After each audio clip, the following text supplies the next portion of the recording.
દર્શક મિત્રો, હું છું પરમાર અનિશા. તમે જોઈ રહ્યા છો લોક સામના ન્યૂઝ. તો જોઈએ આજના સમાચાર રાણીગામથી અમારા રિપોર્ટર નરેશ મહેતા સાથે.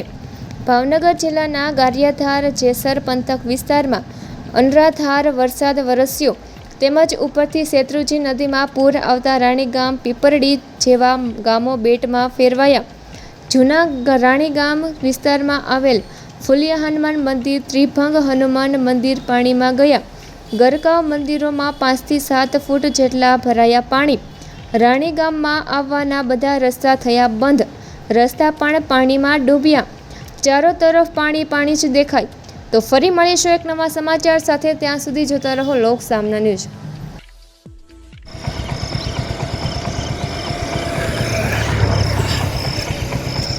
ત્રિભંગ હનુમાનજી બાપા મંદિર આખું ગરકાવ. ફુલિયા દાદાવાળું મંદિર આખું ગરકાવ. ફુલિયા દાદાવાળું મંદિર આખું ગરકાવ ભાઈ. રાણીગામ બેટમાં આવો ભાઈ. ગારિયાધાર જેસર રોડ.